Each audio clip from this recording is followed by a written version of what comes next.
So we're about to take a test drive of the Chevy Volt. This was one of the first production models made. It was actually made by hand in Michigan. And the first actually pre-production models that they're testing out all the refinements and things like that on right before they go to the real production models are rolling off the assembly line right now, I believe. And apparently they're planning a launch date that's going to be end of year 2010 in 3 markets: California, Michigan, and DC. There we go. That's it. Brake depresses to tell me that it's on. Yep. And so the shifter is right there. You just hit foot on the brake and pull the shifter back. Yeah, it says right in your screen too, right there. So you got neutral straight ahead of you, upper right. Right. Neutral. Pull it down one more to drive, and you're ready to go. Wow, so you can see it's like really extremely quiet. So what are we looking at right here? This is one of the 2 test models that you guys are... Yeah, so this is one of 2 vehicles that we actually painted up and put the production headlamps and stuff in. We built 80 of these, call them our integration vehicle.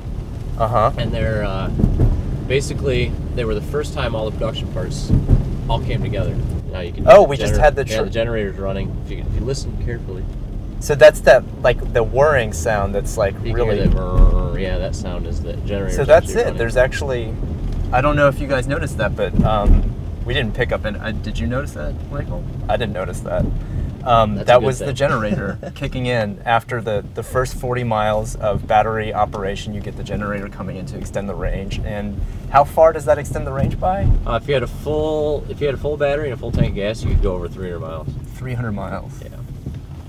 So it's great. You know, you can just drive cross country if you need to, or just use it in the city and never use any gas. So I could absolutely knock into one of these walls. I've done something like that before. Maybe take one out. You probably didn't notice, but the generator will cycle on and off, and it just provides extra power as needed to keep the battery at a to keep it at a sustainable charge. Right. Yep. And the battery there, the battery gauge, this thing right would here? usually say a number of miles, but we're out of mileage range right now.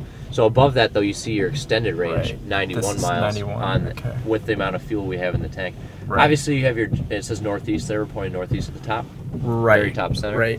And then the 0 miles per hour, it's pretty evident. Well, so that little ball there is an efficiency gauge. We're just toying with the idea. As you drive, it moves up or down. If you accelerate too hard, it'll move up and away from you and change color. If you brake too hard, same thing. We're just trying to give the driver some feedback on how to drive efficiently. It's about 95 to 98% of what you see is what you're going to get. Okay. So.